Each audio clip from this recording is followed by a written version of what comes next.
नमस्कार, मैं डॉक्टर राकेश पाठक। न्यूयॉर्क के मेयर का चुनाव जीतने वाले जोहरान ममदानी इस वक्त पूरी दुनिया में छाए हुए हैं। इसकी सबसे बड़ी वजह तो यह है कि ममदानी ने राष्ट्रपति डोनाल्ड ट्रंप के जबरदस्त विरोध के बावजूद मेयर के चुनाव में जीत दर्ज की है। डोनाल्ड ट्रंप ने ममदानी को हराने के लिए सारे घोड़े खोल दिए थे। इसके बावजूद डेमोक्रेटिक पार्टी के प्रत्याशी ममदानी ने शानदार जीत हासिल की थी। उसके बाद पूरी दुनिया की निगाहें इस बात पर लगी थी कि राष्ट्रपति डोनाल्ड ट्रंप और न्यूयॉर्क के मेयर जोहरान ममदानी कब मुलाकात करते हैं, कब वो मौका आएगा जब ट्रंप और ममदानी आमने सामने होंगे। और जब वो मौका आया तो एक बार फिर जोहरान ममदानी ने बड़ा धमाका कर दिया। ममदानी ने अमेरिका के राष्ट्रपति के दफ्तर में उनकी मौजूदगी में उनके मुंह पर उन्हें तानाशाह कह दिया। ममदानी ने दूसरा सबसे बड़ा काम यह किया कि राष्ट्रपति ट्रंप के सामने उनके खासम खास इजराइल के प्रधानमंत्री बेंजामिन नेतन्याहू को नरसंहार का आरोपी कह दिया। इन दो बड़े धमाकों के बाद से जोहरान ममदानी एक बार फिर पूरी दुनिया में चर्चा का सबब बने हुए हैं। लेकिन इस बीच में एक और बात हुई है। बहुत सारे लोग जोहरान ममदानी में अमेरिका का भविष्य का राष्ट्रपति देख रहे हैं। बड़े बड़े पत्रकार हिंदुस्तान में बैठकर वीडियो बना रहे हैं। उनके थंबनेल में लिखा जा रहा है कि क्या ममदानी अमेरिका के राष्ट्रपति होंगे, या इस तरह की हेडलाइन लग रही है कि कल को जोहरान ममदानी अमेरिका के राष्ट्रपति होंगे। सोशल मीडिया पर भी ऐसे लोगों की बहुतायत है जो ममदानी को अमेरिका का भविष्य में होने वाला राष्ट्रपति मानकर चल रहे हैं। लेकिन इसकी हकीकत यह है कि जोहरान ममदानी जिंदगी में कभी भी अमेरिका के राष्ट्रपति नहीं बन सकते। इसकी जो वजह है वो हम आगे बताएंगे, लेकिन फिलहाल एक लाइन में जान लीजिए कि ममदानी अपनी जिंदगी में कभी भी अमेरिका के राष्ट्रपति नहीं बन सकते। वे अपने जीवन में कभी भी व्हाइट हाउस में, ओवल दफ्तर में राष्ट्रपति की उस कुर्सी पर नहीं बैठ सकते जिस पर आज की तारीख में डोनाल्ड ट्रंप बैठे हैं। लेकिन आइए इससे पहले डोनाल्ड ट्रंप और जोहरान ममदानी की मुलाकात के नजारे देख लेते हैं। किस तरह ममदानी ने डोनाल्ड ट्रंप को उनके मुंह पर फासिस्ट कहा है, तानाशाह कहा है। दरअसल में एक महिला पत्रकार ने ममदानी से पूछा था कि आप डोनाल्ड ट्रंप को फासिस्ट कहते रहे हैं, क्या अब भी आप अपनी उस बात पर कायम हैं? इसके जवाब में जब तक ममदानी कुछ बोल पाते उससे पहले डोनाल्ड ट्रंप ने हंसते हुए कहा कि आप हां कह दीजिए, मुझे कोई फर्क नहीं पड़ेगा, आप कह दीजिए कि मैं फासिस्ट हूं। आइए पहले इस नजारे को देख लीजिए।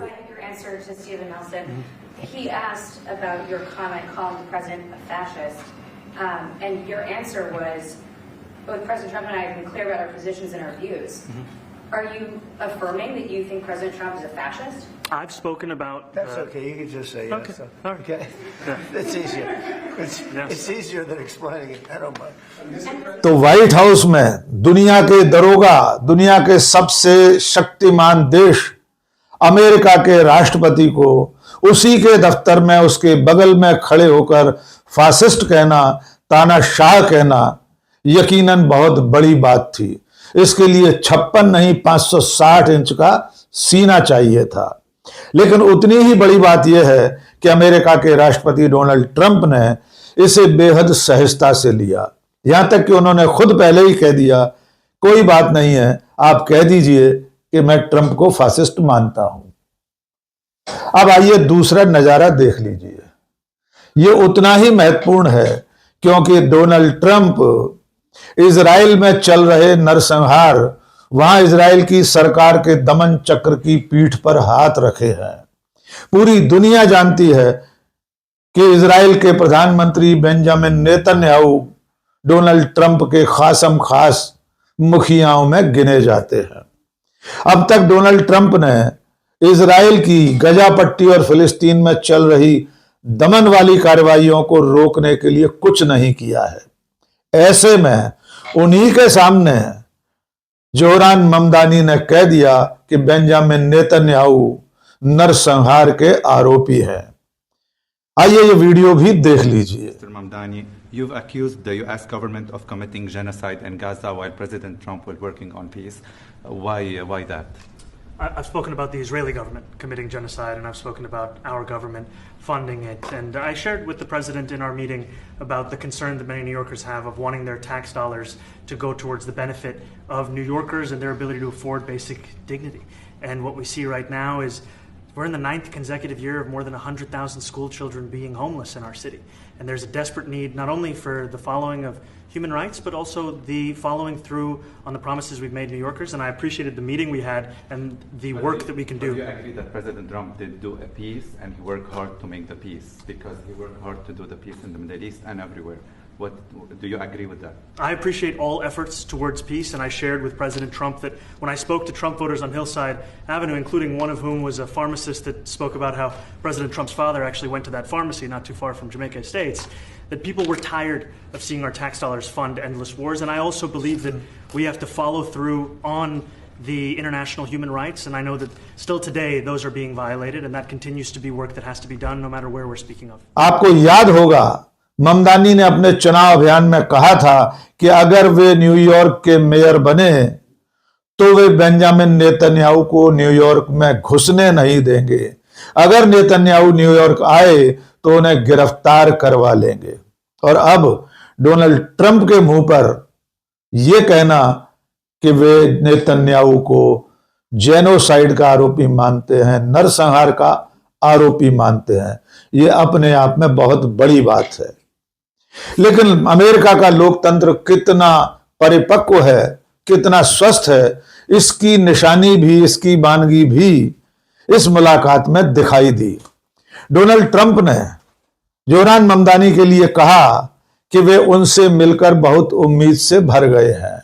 वे न्यूयॉर्क की तरक्की के लिए मिलकर काम करेंगे।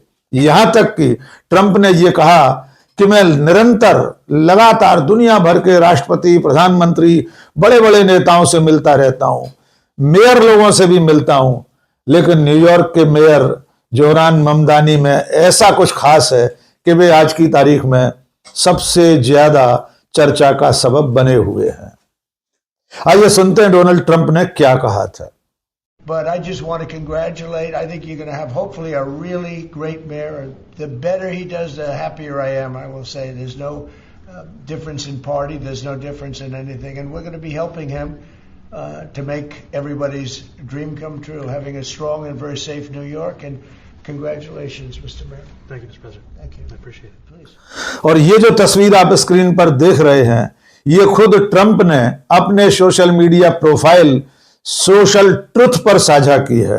इस तस्वीर में वे जोरान ममदानी के साथ दिखाई दे रहे हैं। पीछे तस्वीर लगी है अमेरिका के इतिहास के महानतम राष्ट्रपति फ्रैंकलिन रूजवेल्ट की।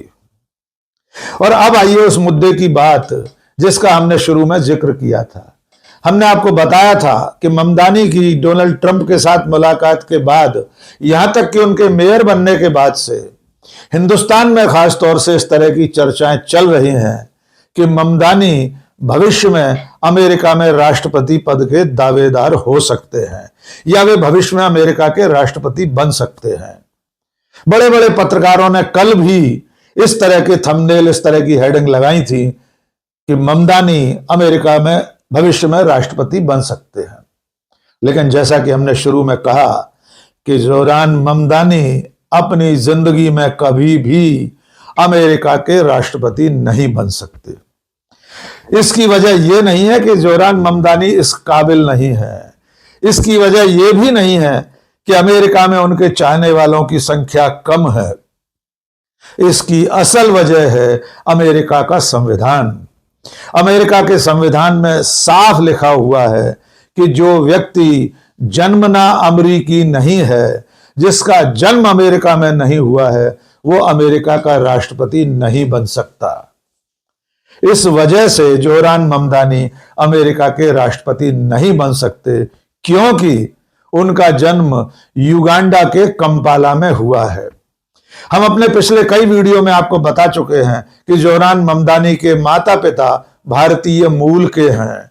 उनकी मां दुनिया की जानी मानी फिल्मकार मीरा नायर हैं और उनके पिता प्रोफेसर महमूद ममदानी दुनिया के बड़े बुद्धिजीवियों में गिने जाते हैं और अमेरिका की यूनिवर्सिटीज में प्रोफेसर रहे हैं। तो बहुत साफ है कि जोहरान ममदानी जन्मजात अमेरिकी नहीं है। वे युगांडा में जन्म लेने के बाद अपने माता पिता के साथ 7 साल की उम्र में अमेरिका आए थे और उसके बाद सन 2018 में उन्हें अमेरिका की नागरिकता मिली है।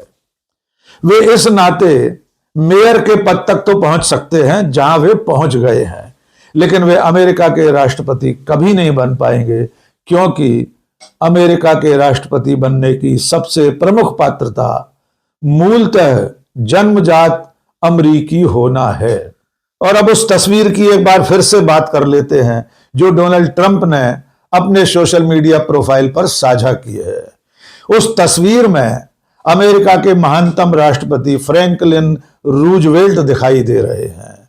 उनका जिक्र करना इसलिए भी जरूरी है कि रूजवेल्ट अमेरिका के इतिहास के एकमात्र राष्ट्रपति हैं जो लगातार 4 बार अमेरिका के राष्ट्रपति रहे, यानी 4 कार्यकाल तक राष्ट्रपति रहने वाले एकमात्र व्यक्ति रूजवेल्ट हैं। वे 1933 से 1945 तक अमेरिका के राष्ट्रपति रहे थे, लेकिन उसके बाद ही 1951 में अमेरिका के संविधान में 22वां संविधान संशोधन हुआ और उसमें यह तय किया गया कोई भी व्यक्ति 2 बार से ज्यादा अमेरिका में राष्ट्रपति पद पर नहीं पहुंच सकता। 1951 के बाद से आज तक किसी भी व्यक्ति को तीसरा अवसर नहीं मिला कि वो राष्ट्रपति का चुनाव लड़ सके या राष्ट्रपति बन सके। डोनाल्ड ट्रंप लगातार दूसरे कार्यकाल में इस वक्त राष्ट्रपति हैं। ऐसा कहा जा रहा है, इस तरह की खबरें अमेरिका में चल रही हैं कि डोनाल्ड ट्रंप एक बार फिर कोई संविधान संशोधन करना चाहते हैं और उसके जरिए इस 22वें संविधान संशोधन को बदलकर तीसरी बार राष्ट्रपति का चुनाव लड़ने पर आमादा है।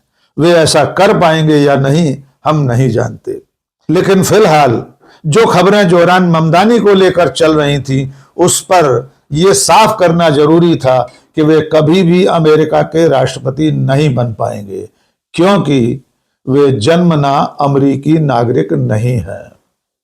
आज के इस वीडियो में बस इतना ही। बहुत बहुत शुक्रिया। जय हिंद।